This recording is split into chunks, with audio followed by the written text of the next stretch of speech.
अगर सावन के महीने में सोमवार पड़ जाए, श्रावण के महीने का सोमवार पड़े और सावन के महीने के सोमवार के दिन अगर नाग पंचमी पड़ जाती है और भगवान शंकर को एक कमल आता है श्वेत, एक कमल आता है नीला गुलाबी सा हल्का सा नील वर्ण का, एक कमल हल्का सा नीला जैसा गुलाबी सा दिखता है, वो कमल यदि शिव जी को मात्र एक समर्पित कर दिया जाए, सावन के महीने के सोमवार को पड़ने वाली नाग पंचमी के दिन अगर वो नील निधि के नाम से, हे भोले बाबा आपके जीवन की सारी जितनी निधियां हैं वो नील निधि में समाहित है, और उस नील निधि के भाव से मैं ये कमल दल आपको दे रहा हूं और बाबा को समर्पित कर कर वो कमल दल भगवान शंकर के मंदिर से लेकर आ जाओ, जिंदगी में कभी भूखे नहीं रहना पड़ेगा, सारी निधियां तुम्हारे पास में होंगी, सारी सिद्धियां तुम्हारे पास।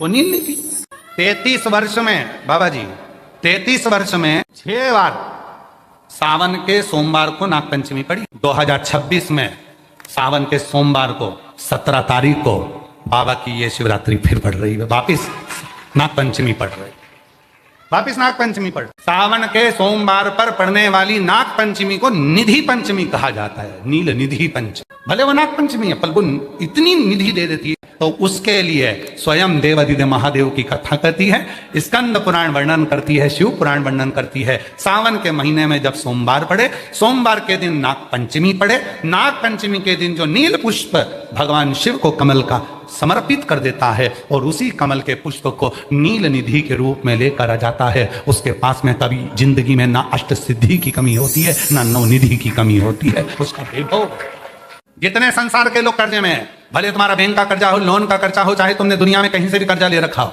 एक बार अभी 17 अगस्त को पड़ेगी, सोमवार को नाग पंचमी, 17 33 वर्ष में ये 7वीं बार आ। और हमने यहां तक कहा यदि कमल का पुष्प ना मिले तो एक महाराज जी एक पुष्प होता है वो नीले कलर का शंख जैसा हो, जो शिव जी को बड़ा प्रिय है। अगर मान लो तुम्हें नील कमल ना मिले, नील कमल प्राप्त ना हो, कहीं सरोवर तालाब में अभी बहुत बारिश हो रही है, कहीं जाना नहीं, नील कमल नहीं मिल रहा है, तो ये नीला पुष्प अगर आपको मिल जाए, एक बार नील निधि के नाम से शिव को समर्पित करना और बाबा को समर्पित कर कर उसी को वापिस लेकर आना। बाबा मेरे घर में अष्ट सिद्धि नव निधि निवास करे, कृपा करना। 1 साल के अंदर आप सब पत्र में लिखकर भेजोगे, आपको किसी के दरवाजे पर हाथ फेराने की जरूरत नहीं पड़ेगी, भगवान जो वैभव देगा वो देखते बनेगा। फिर हमें ना तो तप करना है, ना साधना करना है, ना कोई उपवास, ना कोई। और एक और चीज बड़ी सुंदर लिखी है महाराज, यदि डॉक्टर ने कह दिया तुम्हारे शरीर में कोई गठान है, बहुत बड़ा कोई रोग हो गया है, ये छूट नहीं रहा है, बहुत तकलीफ में पड़े हुए हो और मिट नहीं रहा, तब शिव जी के शिवलिंग पर एक दुर्वा का मुख हो जलाधारी की ओर जहां से पानी बहता,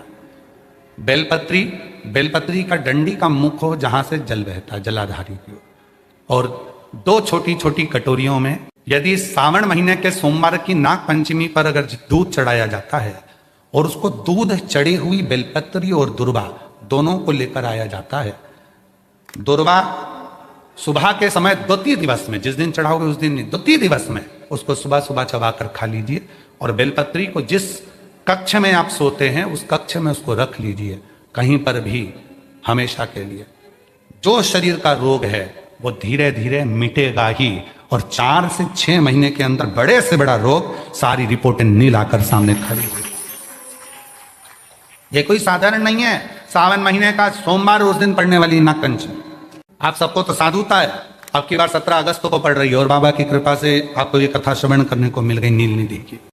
हर जगह पर वही है, कथा वही है, जल भी आप चढ़ा रहे हो, दूध भी आप चढ़ा रहे हो, बेलपत्र भी चढ़ा रहे हो, पर तरीके अलग है। बाबा जी कई लोग कहते हैं कि हम तो पहले भी जल चढ़ाते थे, हम तो पहले भी बेलपत्र चढ़ाते थे, आप लोग भी चढ़ाते थे पहले भी जल, पहले भी बेलपत्र चढ़ाते थे, पहले भी पूजन करते थे, तो अब ऐसा क्या होने लगा कि अब लोग जल चढ़ाते हैं, अब लोग बेलपत्र चढ़ाते हैं और उनकी मनोकामना पूरी हो जाती है। पहले भी लोग जल चढ़ाते थे, पहले भी मंदिर जाते थे, फिर आज के जमाने में ऐसा क्या कर दिया जो दुनिया के लोगों के काम होने लगे? हुआ कुछ नहीं, शिव महापुराण ने यही करा। शिव कथा में बेलपत्री सब चढ़ाते थे, जल सब चढ़ाते थे, पर उसको चढ़ाने का जो तरीका है बस वो आपने अपनी जिंदगी में उतार लिया और उसका फल मिलना प्रारंभ हो गया। सावन के महीने में जो सोमवार है उस दिन नाग पंचमी, उस दिन नील निधि का प्रयोग करिए। आप कितने भी, हम तो यहां तक कहेंगे जितने किसी ना किसी रूप में कर्ज में डूबे, परेशान है, दुकान नहीं चल रही, व्यापार नहीं चल रहा, परेशानी हो गई, कोई ने जमीन पर कब्जा कर लिया, कोई ने कुछ कर लिया, कोई ने कुछ कर लिया, जितने हैं सब करो। और एक नील पुष्प नील कमल के भाव से, नीला कमल मिल जाए तो ठीक है, नहीं मिले तो नील पुष्प जो अभी दर्शन कराया। अब आते हैं जिनके बच्चे एजुकेशन कर रहे हैं, पढ़ाई कर रहे हैं, कंपटीशन एग्जाम दे रहे हैं और उन बच्चों का सिलेक्शन नहीं हो रहा, और ये कथा स्वयं विश्वनाथ बांचने के लिए आए।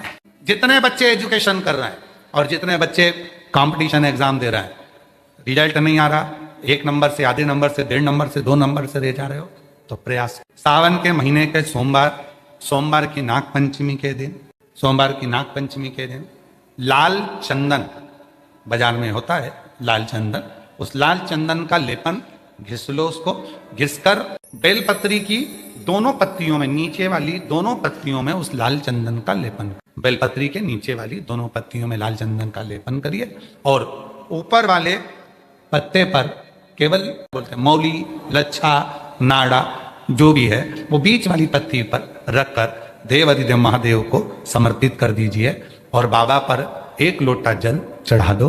शिव जी से प्रार्थना कर कर बेलपत्री वहीं छोड़ो, लच्छा लेकर आ जाओ और अपने हाथ में या अपने कमरे में उसको संभाल कर रखो। जब तुम्हारा विल पावर कमजोर हो, जब तुम्हें लगे कि मुझे ये कंपटीशन एग्जाम निकालना है, उस समय पर भले एग्जाम में तुम्हें बांध कर नहीं जाने दें, पर उसके पहले तक भी तुम्हारे शरीर के पास में वो लच्छा होना चाहिए।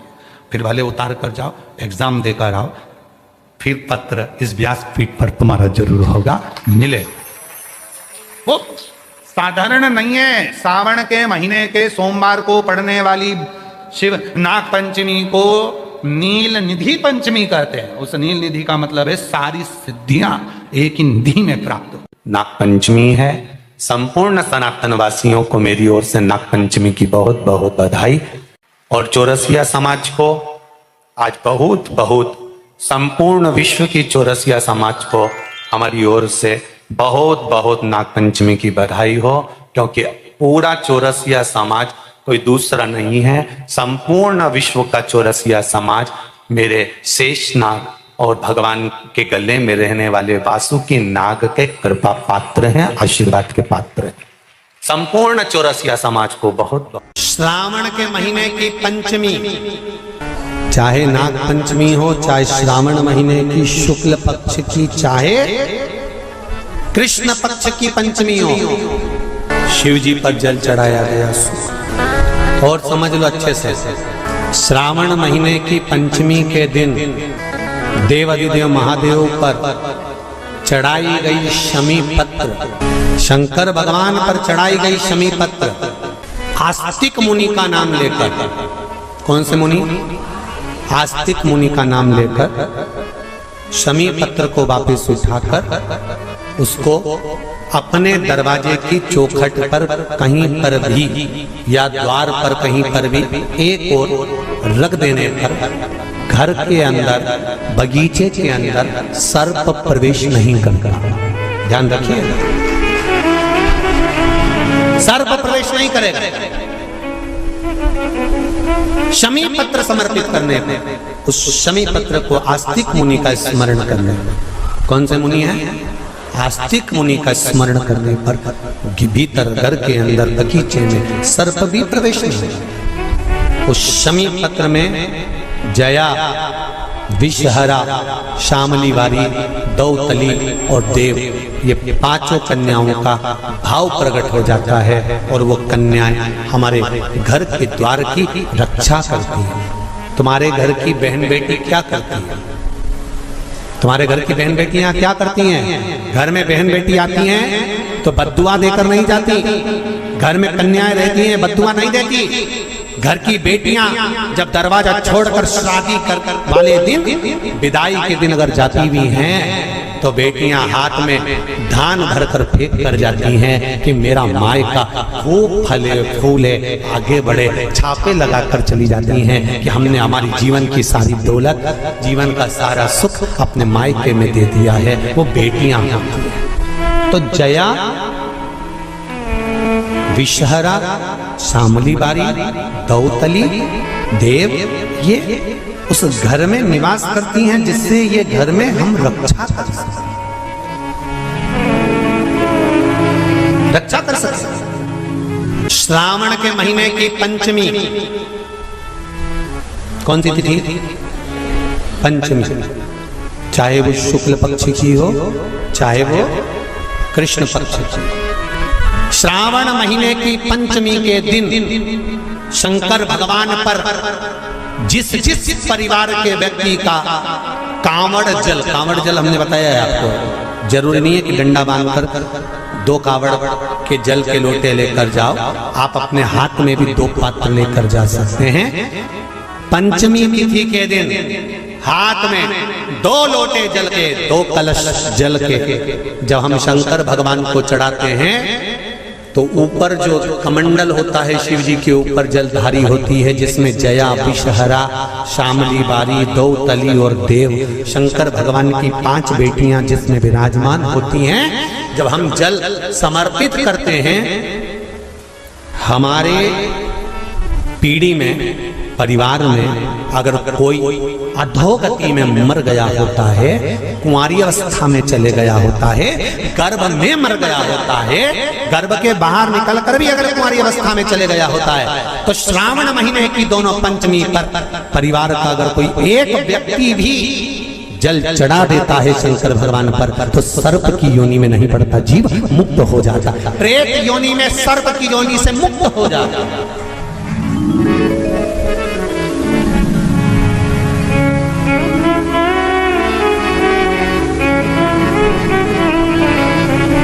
महाराज, हमारे यहाँ सांपों की पूजन कौन से दिन होती है, कौन सी तिथि में करते हैं? जम के बोलो जरा। नाग पंचमी। नाग पंचमी का मतलब क्या है? सांपों की पूजन करो। नाग पंचमी का मतलब होता है शंकर जी के मंदिर में जाकर 1 लोटा जल समर्पित कर दो। उसका कारण क्या है कि हमारे परिवार में, हमारे कुटुंब में कोई 7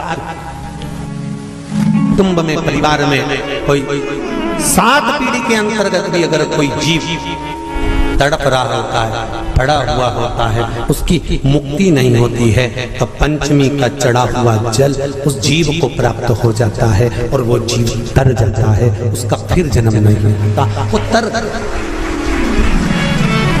इसको मुक्तता कहता है, इसको मोक्षता कहता है।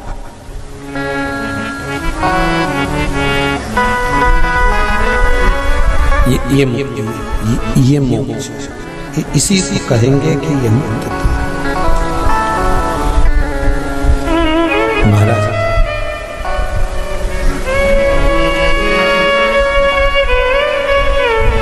चढ़ाते हो आप लोग पंचमी के दिन, चाहे नाग पंचमी हो, चाहे श्रावण महीने की शुक्ल पक्ष की, चाहे कृष्ण पक्ष की पंचमी हो,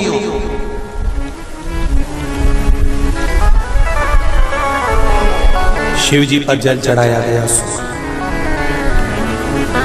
और समझ लो अच्छे से,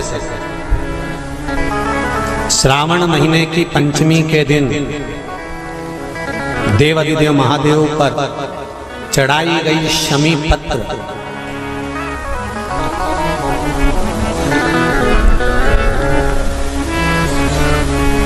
शंकर भगवान पर चढ़ाई गई शमी पत्र आस्तिक मुनि का नाम लेकर, कौन से मुनि? आस्तिक मुनि का नाम लेकर शमी पत्र को वापस उठाकर उसको अपने दरवाजे की चौखट पर कहीं पर भी या द्वार पर कहीं पर भी एक ओर रख देने पर घर के अंदर, बगीचे के अंदर सर्प प्रवेश नहीं करता। ध्यान रखिए, सर्प प्रवेश नहीं करेगा। शमी पत्र समर्पित करने पे, उस शमी पत्र को आस्तिक मुनि का स्मरण करने, कौन से मुनि है? आस्तिक मुनि का स्मरण करने पर भीतर घर के अंदर बगीचे में सर्प भी प्रवेश नहीं। उस शमी पत्र में जया, विषहरा, श्यामली बारी, दौतली और देव, ये पांचों कन्याओं का भाव प्रकट हो जाता है और वो कन्याएं हमारे घर के द्वार की रक्षा करती हैं। तुम्हारे घर की बहन बेटी क्या करती है? तुम्हारे घर की बहन बेटियां क्या करती हैं? घर में बहन बेटी आती हैं तो बद्दुआ देकर नहीं जाती। घर में कन्याएं रहती हैं, बद्दुआ नहीं देती। घर की बेटियां जब दरवाजा छोड़कर शादी कर वाले दिन, विदाई के दिन अगर जाती भी हैं तो बेटियां हाथ में धान भरकर फेंक कर जाती हैं कि मेरा मायका वो फले फूले आगे बढ़े। छापे लगाकर चली जाती हैं कि हमने हमारी जीवन की सारी दौलत, जीवन का सारा सुख अपने मायके में दे दिया है। वो बेटियां होती हैं। तो जया, विषहरा, श्यामली बारी, दौतली, देव, ये उस घर में निवास करती हैं जिससे ये घर में हम रक्षा कर सकते, रक्षा कर सकते। श्रावण शिव महापुराण की कथा में, कल की कथा में एक वर्णन आएगा, उसको ध्यान से सुनिए।